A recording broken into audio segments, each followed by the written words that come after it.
الله فلا مضل له ومن يضلله فلا هادي له أشهد أن لا إله إلا الله وحده لا شريك له وأشهد أن محمدا عبده ورسوله يا أيها الذين آمنوا اتقوا الله وقولوا قولا سديدا يصلح لكم أعمالكم ويغفر لكم ذنوبكم ومن يطع الله ورسوله فقد فاز فوزا عظيما الحمد لله الذي بنعمته تتم الصالحات ربنا آتنا من لدنك رحمة وهيئ لنا من أمرنا رشدا اللهم آت نفسي تقواها وزكيها وأنت خير من زكاها أنت وليها ومولاها.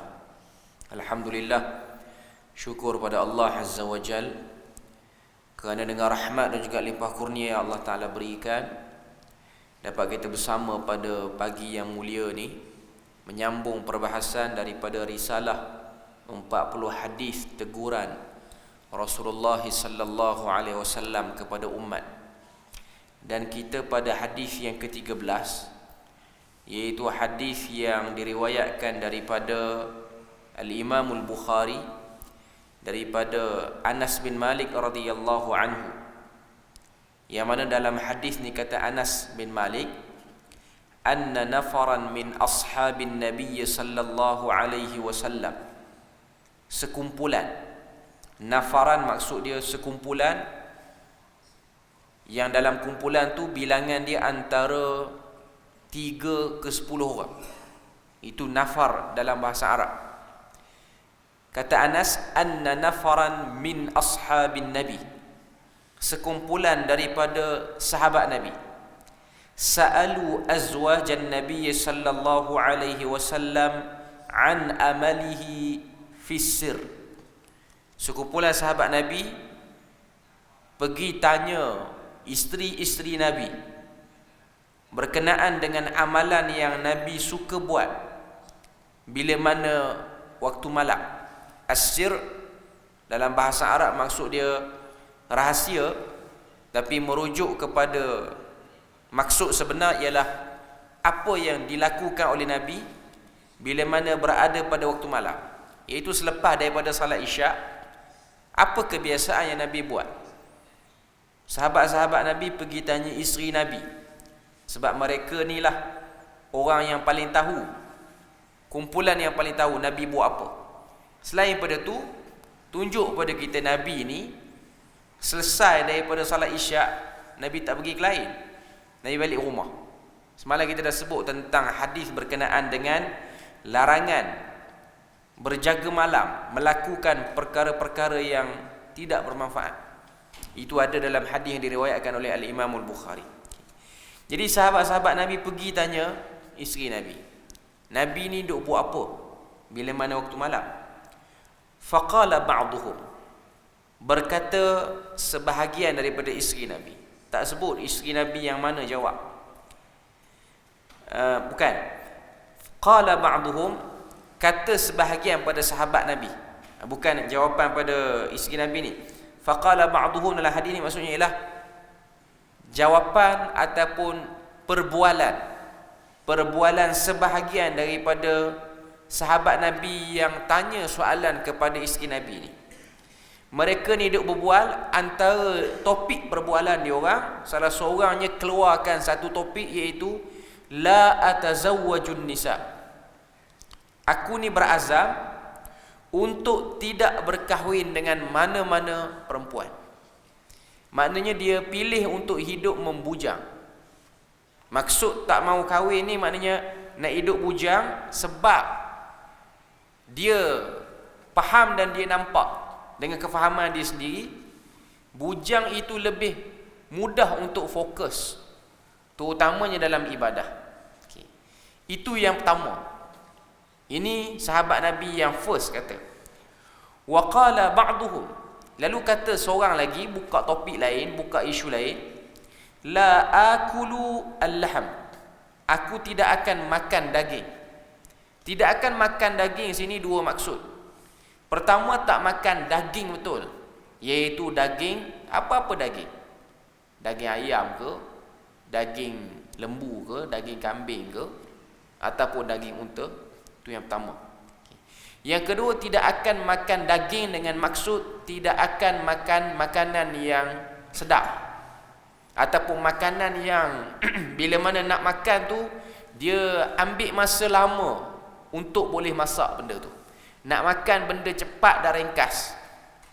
Dia tak nak makan benda-benda yang dimasak, benda-benda yang take time, benda-benda yang berkuah, yang perlukan masa lama untuk habiskan makanan tu ataupun untuk sediakan makanan tu. Itu yang kedua. Wa qala ba'duhum, berkata seorang lagi, la anamu ala firashin, aku tidak akan tidur di atas pembaringan yang empuk. Maknanya dia tak nak tidur di tempat yang menyebabkan tidur tu jadi nyenyak, tidur tu jadi sedap. Apa-apa sajalah, sama ada pembaringan, sama ada cuaca, suasana waktu tidur tu pun mempengaruhi nyenyaknya satu orang tu tidur. Okay. Jadi ini perbincangan 3 orang sahabat Nabi. Tak disebut nama siapakah 3 orang ini, yang mana mereka ni bila mana tanya soalan pada isteri Nabi, dia orang dapat gambaran apa amalan yang Nabi duk buat pada waktu malam, dan dia orang nampak amalan yang Nabi buat tu sukar untuk kita kejar. Sebab amalan Nabi buat tu lain macam. Sebab kita pun tahu pada diri Nabi ni ada benda-benda yang disebut sebagai amal khususiyah, amalan yang khusus bagi Nabi. Antaranya ialah qiyamul lail, mendirikan malam. Bagi Nabi dan Rasul ianya wajib, dia bukan sunat macam kita. Berpuasa secara berterusan, maknanya berpuasa secara al-wisal, puasa tak berbuka sambung lagi, itu hanya untuk Nabi, tidak berlaku pada umatnya. Jadi sahabat-sahabat yang tanya isteri Nabi ni apa Nabi buat, dia orang nampak payah untuk kita ikut Nabi, melainkan kita kena cut kebiasaan manusia yang banyak. Maknanya umum manusia macam ni, kita kena cut umum manusia tu. Kita kena buat lain sikit pada orang. Iaitu salah seorangnya kata dia tak nak kahwin, dia nak bujang. Yang kedua kata tak nak makan sedap. Yang ketiga kata tak nak tidur. Balagha dhalika an-nabiy sallallahu alaihi wasallam, sehinggalah pilihan ataupun azam 3 orang sahabat ini, apa yang diorang bincang, apa yang diorang cakap tu sampai kepada Nabi sallallahu alaihi wasallam. Fahamidallah wa athna alaihi wa qala ma balu aqwamin qalu kadza. Nabi bila mana Nabi dengar pilihan 3 orang ni, fahamidallah, Nabi pun bertahmid kepada Allah. Tahmid ni maknanya sebut alhamdulillah. Wa athna alaihi, dan Nabi memuji Allah Azza wa Jalla dengan pujian-pujian yang layak. Wa qala, dan Nabi kata ma balu aqwamin, apa kena dengan satu kelompok ni, qalu kadza, dia sebut benda ni, iaitu aku nak membujang, aku tak nak makan sedap, dan aku tak nak tidur, dengan maknanya tidur yang nyenyak ataupun tidur yang sedap. Tengok cara Nabi.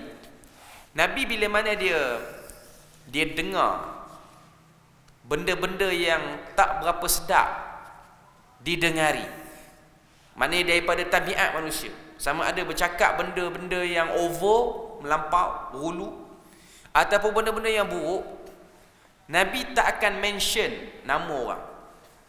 Nabi akan guna perkataan ma balu aqwamin, apa kena dengan kelompok ni. Itu cara Nabi bila mana Nabi nak menemplak orang. Nabi tak mention by name, sebab yang duk cakap ni ramai ataupun lebih pada seorang. Jadi Nabi sebut secara umum, general saja. Nabi kata ma balu aqwamin qalu kadza, apa kena dengan sekelompok orang ni yang telah menyebutkan perkataan ini. Ini cara Nabi, dia nak tempelak orang dan dia tak nak bila mana dia announce, dia iklankan, dia maklumkan pada orang, ini contoh tak elok, nak beritahu pada orang contoh tak elok, Nabi tak mention nama. Cuma Nabi sebut apa perkataan yang dia sebut. Lalu Nabi pun kata, lakinni usalli wa anam. Aku sendiri sebagai contoh kepada umat aku orang yang salat dan aku juga orang yang tidur. Nabi salat, Nabi tidur. Wa asumu wa uftir. Aku berpuasa dan aku berbuka. Wa atazawwajun nisa, dan aku berkahwin dengan perempuan.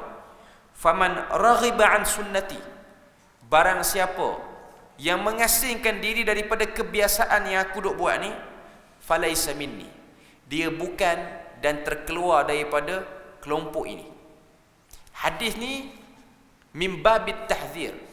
Hadis ini ialah daripada bab ancaman dan larangan melakukan beberapa unsur melampau dalam agama ataupun disebut sebagai rahbaniyah.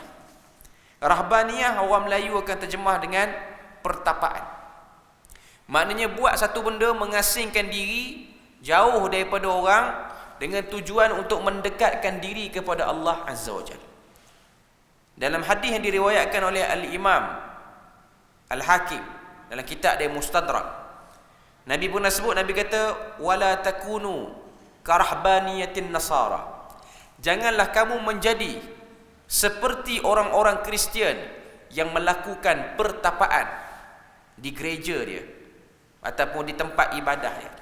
Antara bentuk pertapaan yang ada dan terkenal pada zaman Nabi yang bukan Islam buat ialah tak kahwin, membujang.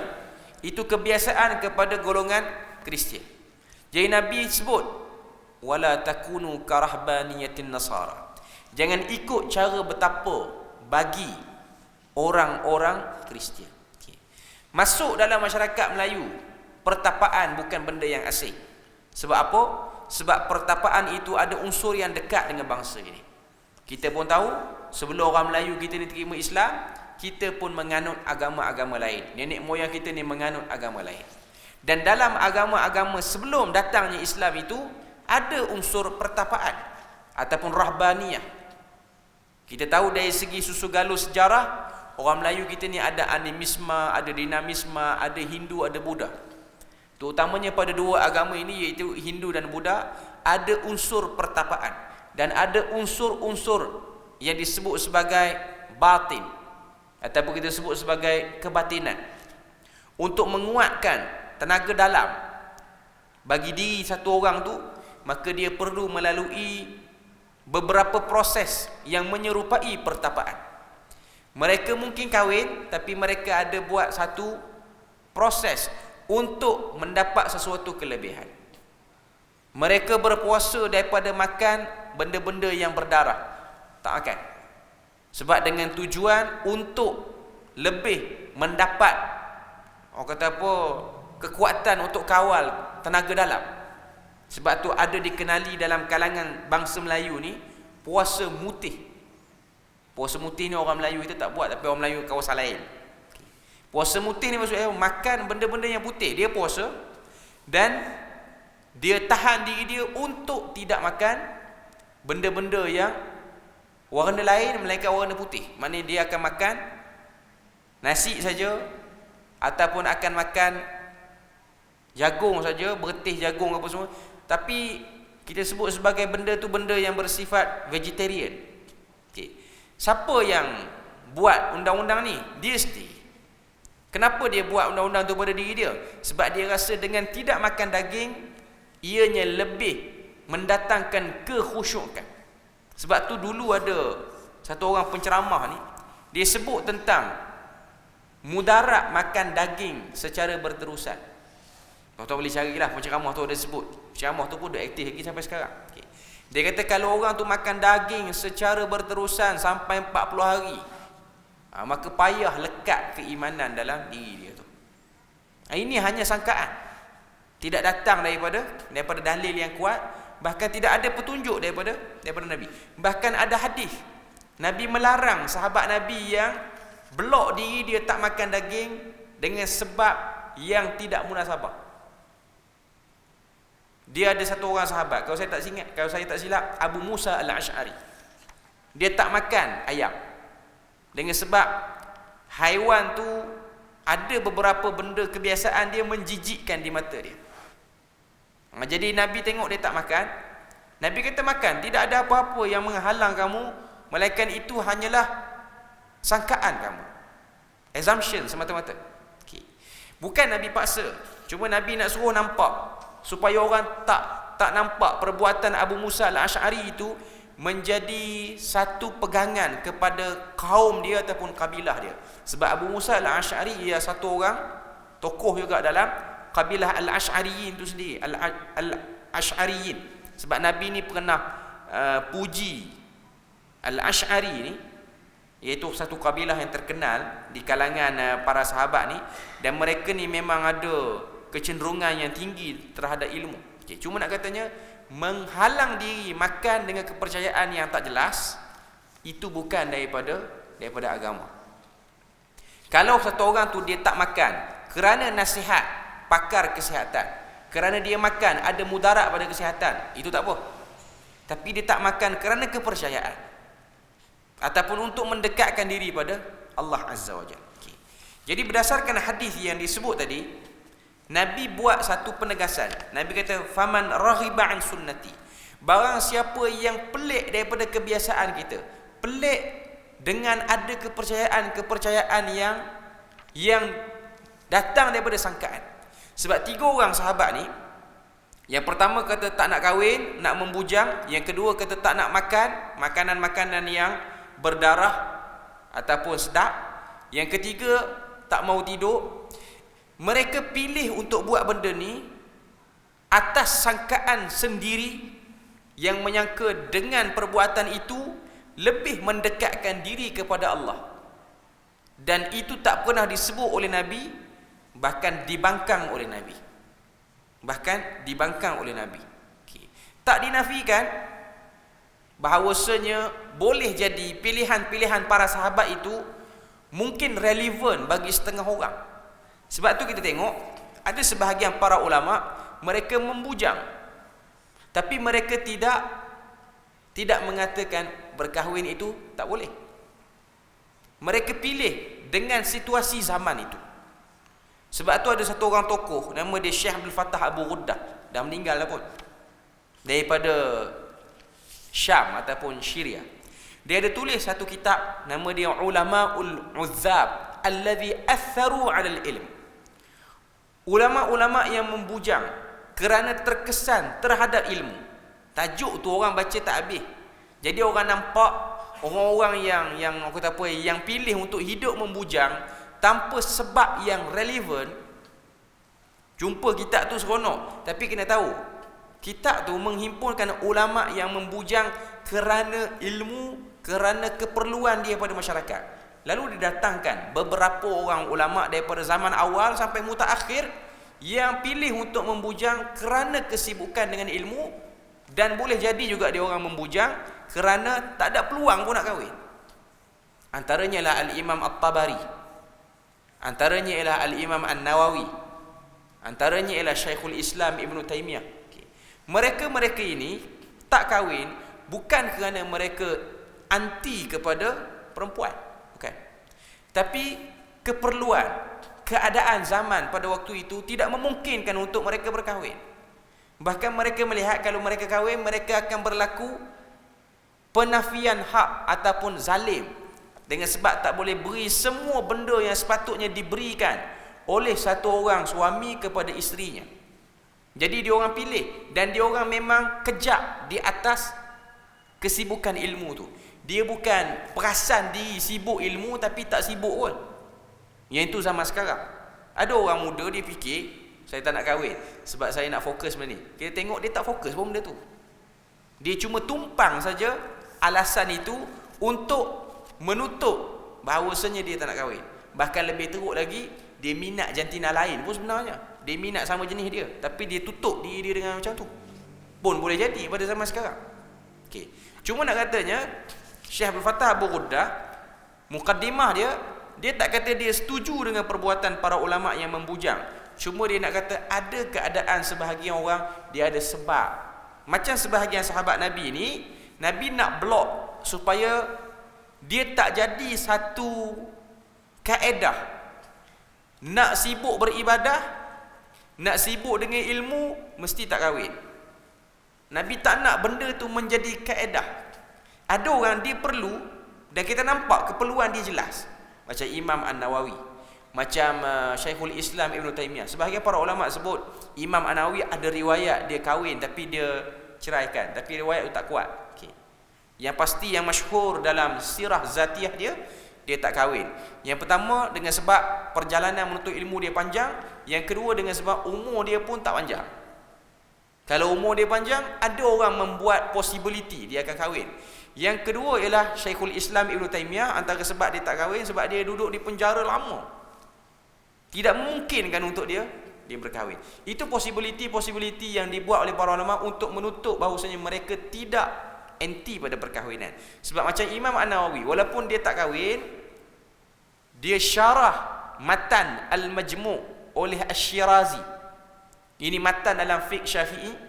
Sebab tu kita biasa dengar nama kitab Al-Majmu' Syarah Muhadzab, matan Muhadzab, silap, bukan matan Al-Majmu'.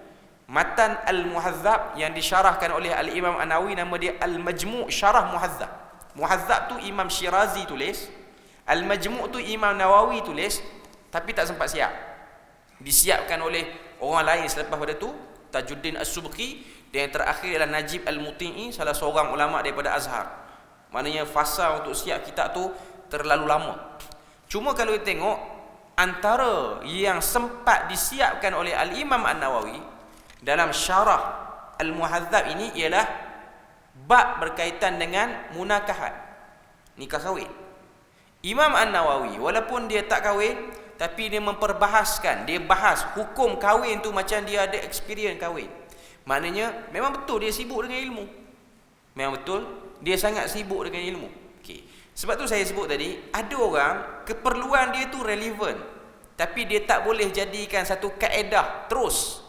Maknanya untuk bagi diri ni dekat dengan Tuhan, mesti tak kahwin.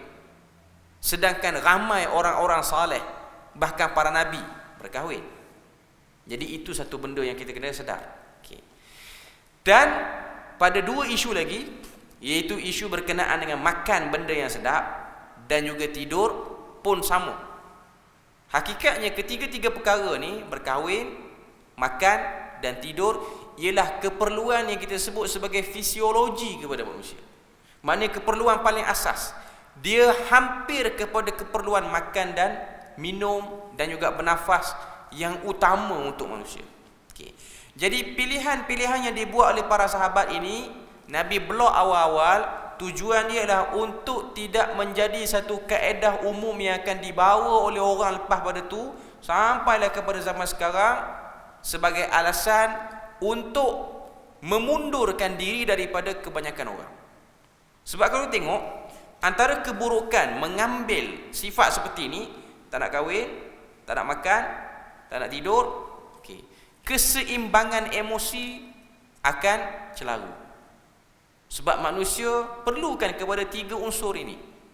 Dia perlukan syahwat dia dipenuhi dengan cara yang betul, nafsu makan dia, keinginan dia, dan juga dia punya rehat dia.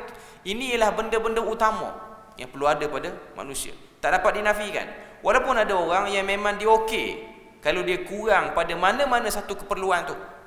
Cuma nak sebut di sini ialah umum manusia perlukan tiga benda ni. Umum manusia perlukan tiga benda ni. Kalau tidak dikawal dengan baik, akan berlaku ketidakseimbangan. Sama ada dia ganggu tubuh badan, fizikal, ataupun dia ganggu emosi. Badan sihat, tapi mental tak sihat. Ini tiga benda yang disebut oleh Nabi. Sebab tu rahbaniyah ditentang sekeras-kerasnya dalam agama, iaitu pertapaan.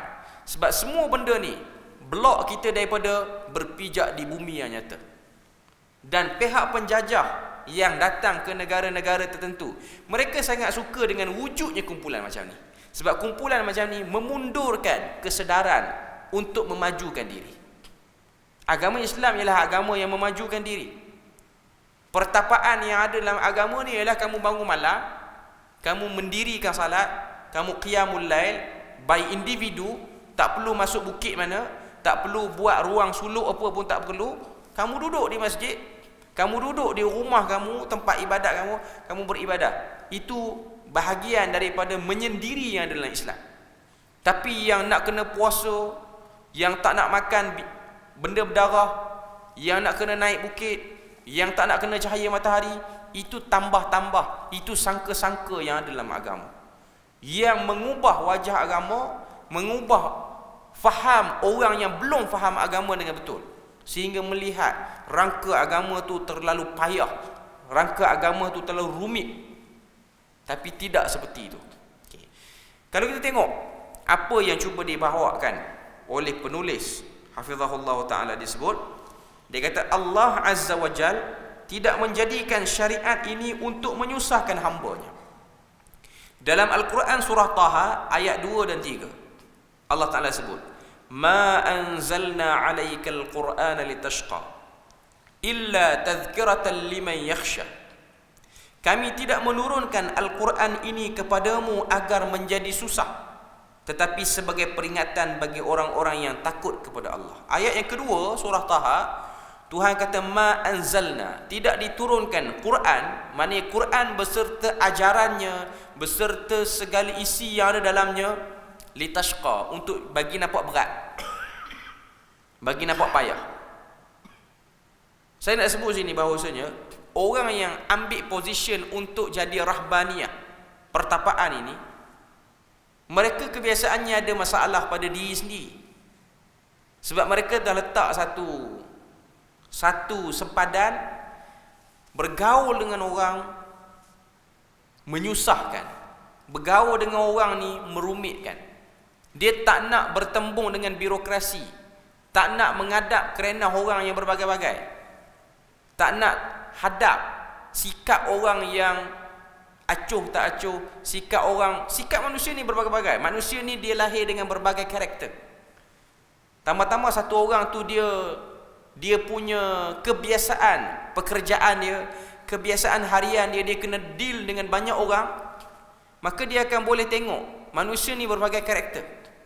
Ada orang depan dia lain, belakang dia lain. Ada orang depan ke belakang ke sama. Ada orang straight to the point. Ada orang cakap pusing banyak kiri kanan, tapi nak sebut benda tu je pun. Itu karakter manusia. Okay. Sehingga ada hadis yang diriwayatkan oleh Ibnu Majah, Nabi kata, mukmin yang duduk bercampur, ni mafhum dia lah, mukmin yang duduk bercampur dengan orang, sabar terhadap kerana orang, lebih baik berbanding mukmin yang tak sabar, dia menjauh pada orang. Sebab ada orang dia ingat peluang pahala dia ialah pada sujud dia, pada zikir dia, pada salat dia, pada rokok dia. Tapi dia tak nampak peluang pahala pada bersabar terhadap kerana orang. Walaupun dia kurang salat sunat, tapi dia sabar menghadapi kerana orang. Kau tengok pilihan yang dipilih oleh para sahabat itu, sebab sahabat-sahabat yang pilih ni ada sebagai riwayat kata, sahabat-sahabat yang muda, below 30, atau kata apa, bawah usia 30-an, bukan atas lagi, maknanya usia 20-an ataupun belasan. Bahkan ada riwayat mengatakan salah seorang di antara mereka yang kata nak membujang, tak nak makan sedap, tak nak tidur ni, ialah Abdullah bin Amru bin Al-As. Sebab dia ni memang suka kepada ibadah. Bahkan kalau kita baca dalam Riyadhus Salihin, kita akan jumpa hadis Nabi pernah tegur Abdullah bin Amru bin Al-As radhiyallahu anhuma, anak kepada Amru bin Al-As. Dia ni memang suka buat ibadah, dan dia suka buat ibadah, skala ibadah dia tu lain macam sikit.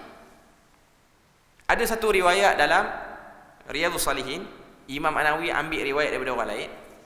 Nabi tegur perbuatan Abdullah bin Amru bin Al-As ni, walaupun dah kahwin, kalau bangun malam tu, dia akan bangun daripada awal malam sampai rapat akhir malam.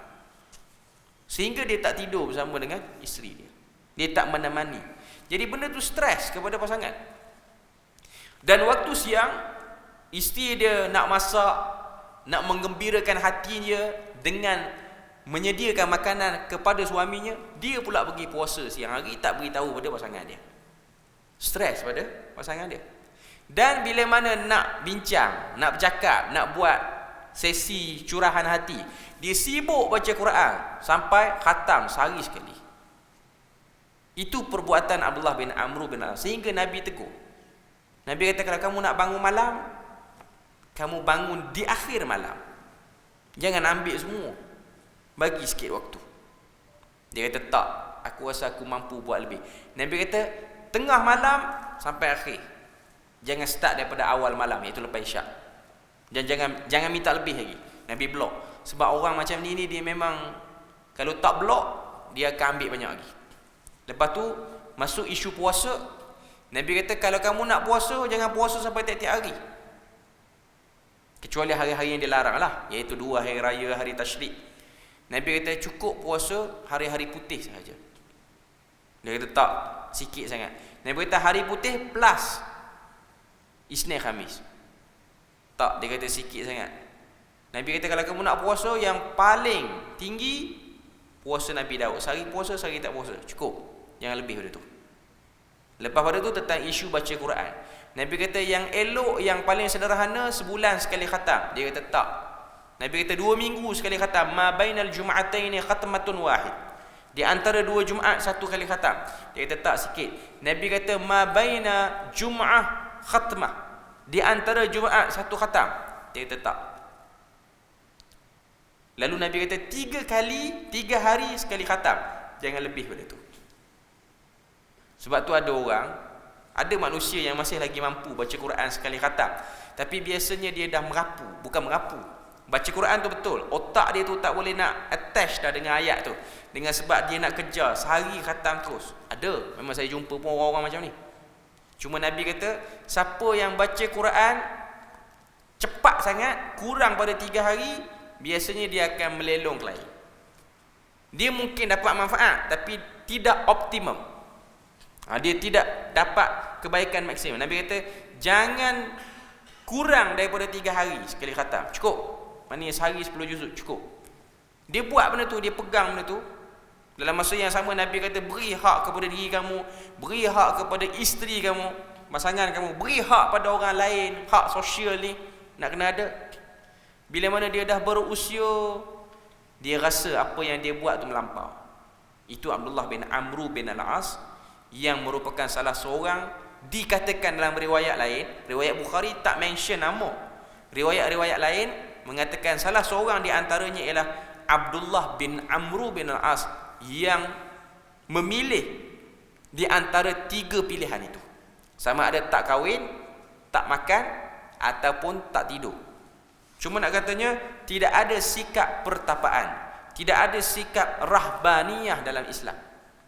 Ini nak tunjuk kepada kita bahawasanya betapa Islam itu satu agama yang ajar penganutnya berpijak di bumi yang nyata, yang mengajar penganutnya hidup bermasyarakat pun bahagian pada ibadah, hidup berpasangan pun bahagian pada ibadah, makan dan minum boleh menjadi bahagian pada ibadah, tidur kalau kena caranya pun boleh jadi bahagian pada ibadah. Jangan sempitkan konsep ibadah itu hanya duduk di tempat ibadah semata-mata, iaitu masjid ataupun surau, ataupun hanya pada beberapa ibadah-ibadah khususiah sahaja, iaitu puasa, zakat, haji, baca Quran, takat tu saja. Parking kereta ikut petak yang betul, kalau kena gaya, itu ibadah. Laras percakapan, orang dengar sedap, tak terlalu tajam, tak juga terlalu lembut sehingga orang boleh pijak kepala, tapi tegas, tapi sampai dalam keadaan hikmah, itu ibadah. Bersabar dengan kerana orang yang berbagai-bagai, ibadah. Tahan diri untuk tidak cepat maki orang pun ibadah, walaupun anda tidak berada di atas hamparan sejadah. Sebab ada orang dia nampak ibadah itu berpusat di rumah ibadah sahaja, luar daripada itu dia tidak.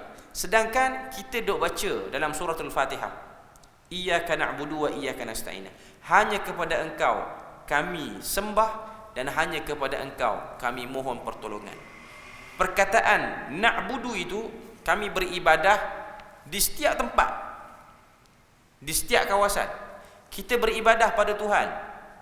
Di kawasan rumah ibadah kita beribadah pada Tuhan, di luar rumah ibadah kita beribadah pada Tuhan. Di kawasan majoriti ahli agama kita beribadah pada Tuhan, di kawasan minoriti ahli agama pun. Maknanya di negara majoriti Islam pun macam tu, di negara minoriti Islam pun macam tu, ramai-ramai dengan kawan-kawan satu agama pun macam tu. Waktu kita punya diri seorang pun macam itulah. Itu ialah ikrar yang diulang-ulang dalam salat kita, untuk menunjukkan bahawasanya konsep ibadah itu luas.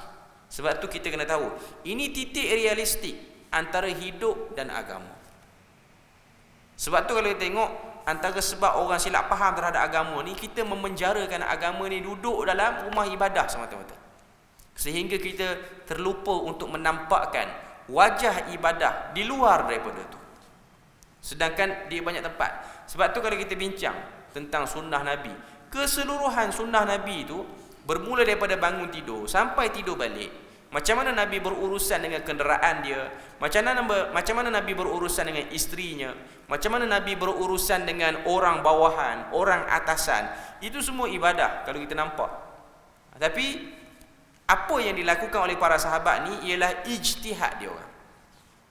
Dan ijtihad dia orang, corak fikir dia orang ni ialah corak fikir yang akan berulang. Manusia ni dia akan datang, bila dia nak ibadah je, dia nak fikir macam tu.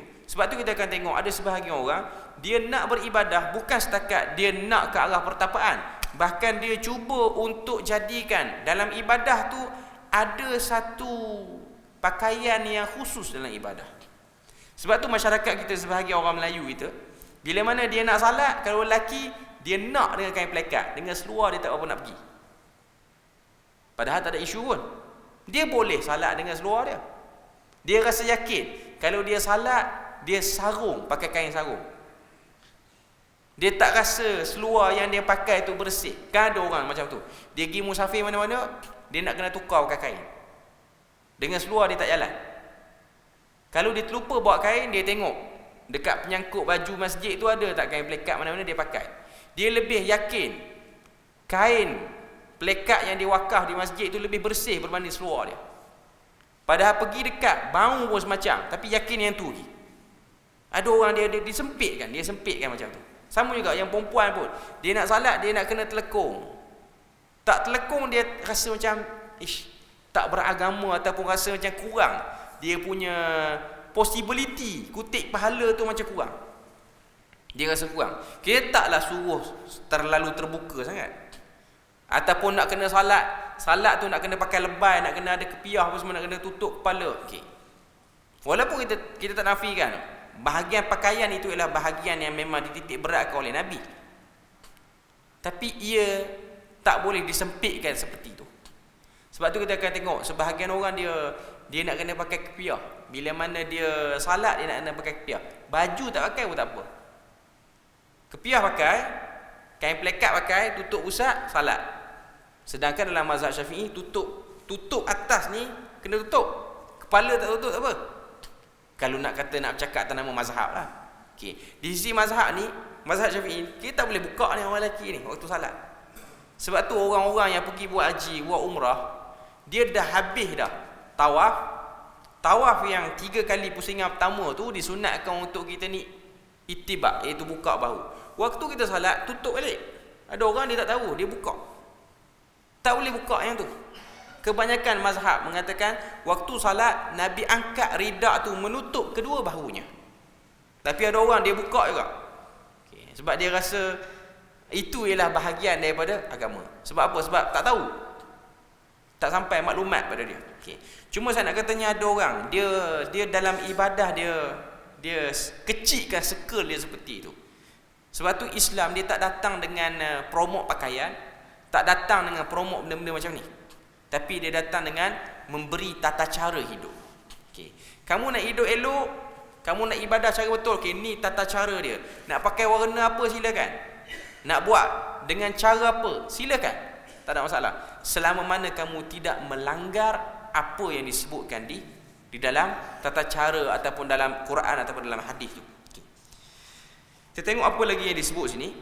Bila mana dia datangkan dua ayat tu, iaitu ayat 2 dan 3 daripada surah Taha tu, dia datangkan tafsir daripada tafsir Karimur Rahman daripada As-Sa'di.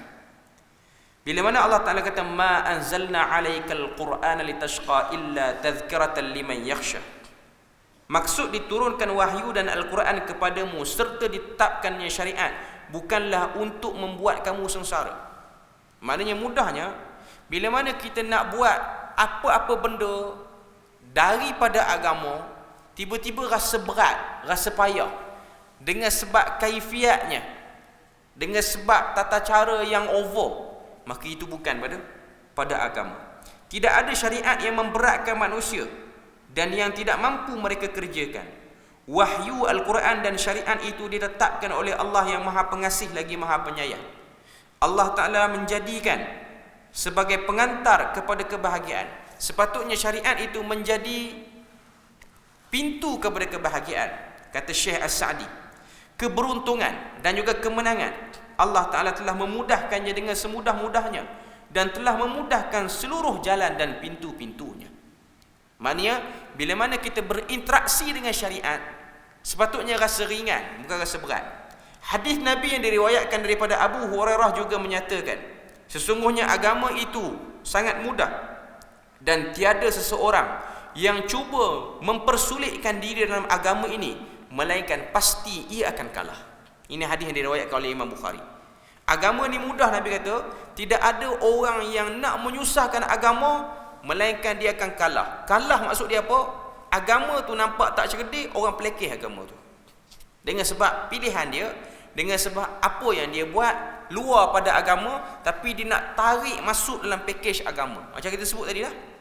Bila mana nak beribadah, dia yang payah-payahkan. Ibadah tu nak kena macam ni, macam ni, macam ni, macam ni. Yang tidak disebut-sebut dalam apa yang digariskan oleh Nabi. Al-Hafiz Ibnu Hajar Al-Asqalani menyatakan, agama Islam mempunyai banyak kemudahan, atau agama Islam disebut mudah dibanding dengan agama-agama sebelumnya. Maknanya agama yang dianuti, yang berlega di kalangan masyarakat Arab, iaitu agama Kristian, Yahudi yang eksklusif, ataupun agama-agama menyembah berhala yang lain. Sebabnya Allah telah menghilangkan beban atas umat ini yang terdahulu dipikul oleh umat-umat sebelumnya. Sebagai contoh, taubat umat terdahulu ialah dengan mengorbankan jiwa, sedangkan taubat umat ini cukup dengan menghentikan perbuatan, bertekad untuk tidak mengulanginya, dan disertai dengan penyesalan. Okay. Ini antara quotation daripada Fathul Bari, daripada Ibnu Hajar Al-Asqalani. Bukti agama ini ialah agama yang mudah. Bagaimana Tuhan bagi peluang untuk satu orang tu dia undur balik kesilapan diri dia, cukup dia taubat dengan dia menyesal dan dia tak buat benda tu. Tak macam syariat agama yang dahulu, dia kena bunuh diri dia, ataupun dia kena buat apa-apa lagi lah, benda-benda lain yang berat. Okay. Kemudian kita tengok teguran Nabi kepada beberapa orang sahabat yang buat benda-benda yang ada unsur melampau, iaitu hadis yang diriwayatkan daripada Imam Muslim. Nabi masuk masjid satu hari, Nabi tengok ada satu tali terikat daripada atap masjid tu sampailah ke tengah tiang, yang mana tali itu digunakan oleh satu orang untuk berpaut padanya supaya dia kekal qiyam bila mana mendirikan salat di waktu malam. Lalu Nabi kata, hullu, lepaskan tali itu, buang tali itu. Hendaklah satu orang daripada kamu bila mana dia nak mengerjakan salat malam, dia kerjakan waktu dia cergas. Dia mengantuk, dia stop.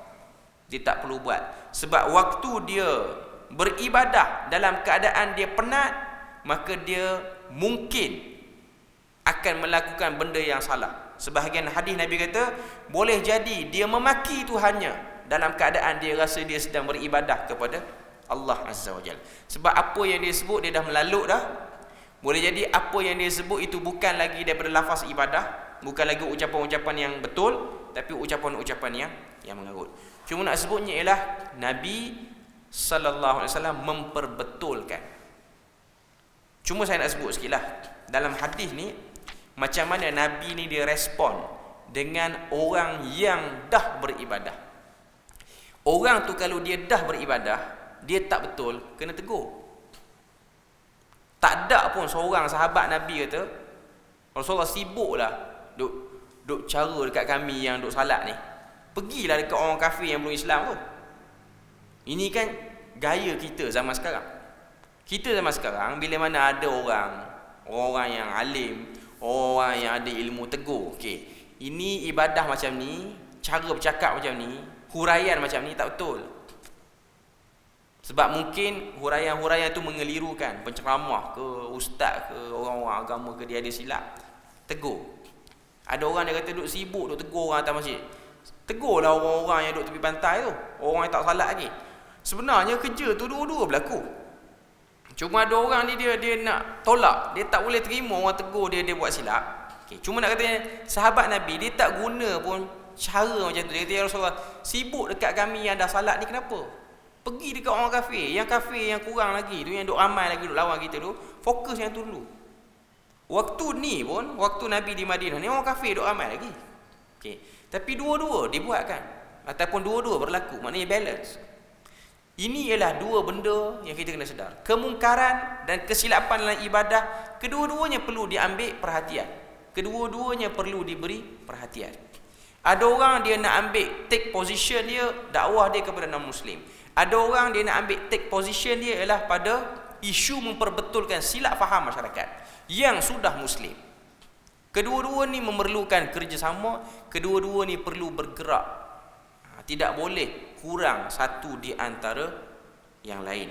Jadi alhamdulillah kita dah selesai untuk kisah yang ke-13 ni, dan rasanya kita berpada sini je. Moga Allah Ta'ala beri pada kita rahmat dan berkat, dan insya-Allah kita akan bertemu pada kali yang akan datang kalau ada izin daripada Allah Azza wa Jal.